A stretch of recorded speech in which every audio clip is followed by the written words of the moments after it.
So next bit I'm going to show you is how to cut out the background and only have me.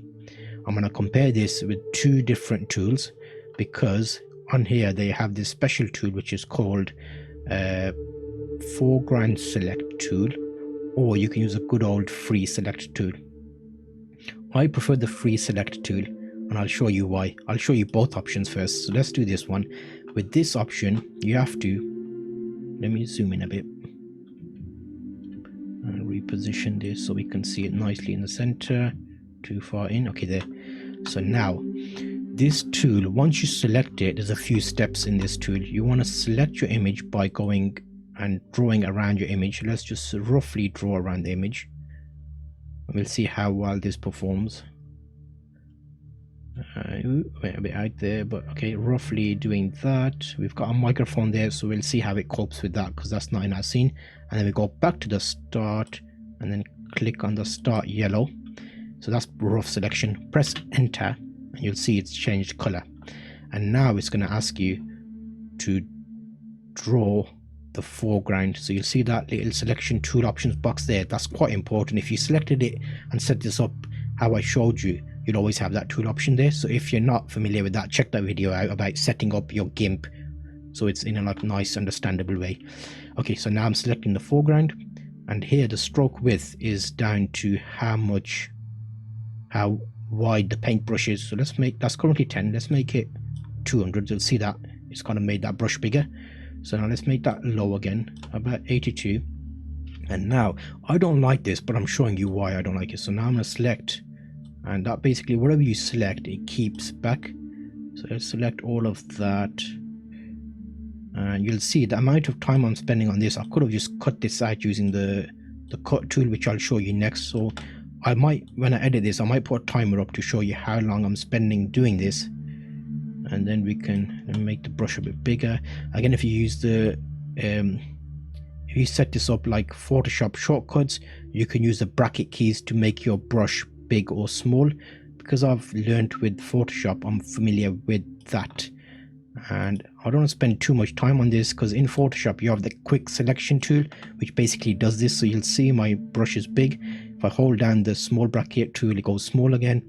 So now I've selected that. If I click preview mask, it'll do a little bit of working out, and that's what I get.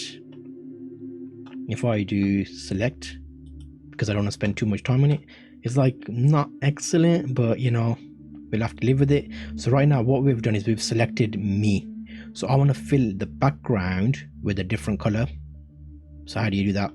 I normally do it this way. If I go and right click and then do select invert, because I want to select the background, and then we want to go edit, fill with background color or clear. Let's try clear. So that's basically cleared all the background and kept me there. Now currently I still have a selection on me, so you can do CTR and D, which deselects it.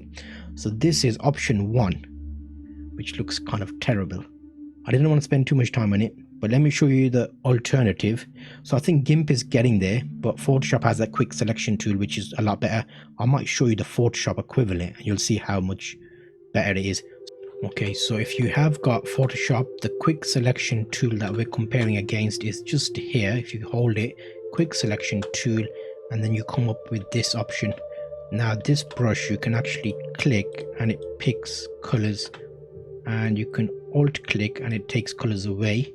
So I'm just selecting the options here and adding on what I want to keep and not adding what I don't want. You can adjust the size of the brush, and because I use this quite a bit, I can normally get a decent cut away from the background. I normally tend to do refine edges, and I adjust the radius just slightly and also make it a little bit smooth. I give it a little bit of a feather, and if you want to shift edges, if you had a big difference in background, you can do OK, CTR and J, and then that is your image cutout without the mic, and that's, well, it's Photoshop. The equivalent of that was the select tool in GIMP. So that's the second option, and we're going to use, instead of the foreground select tool, I'm going to use the free select tool. So let's see how much better this one is. If anything, CTRL and zoom in, and you can use spacebar. So I'm gonna start selecting, wham, bam, and just go around. So you know that stuff where I basically made a free selection around me, then I use a paintbrush to paint me out. I don't know if that was wasting time, because I could have just done this. So if I press space, I can readjust. If you installed the Adobe thing that I talked about, which is basically the Photoshop file, which is provided free on that Linux forum, and it allows you to map the Photoshop keys onto GIMP.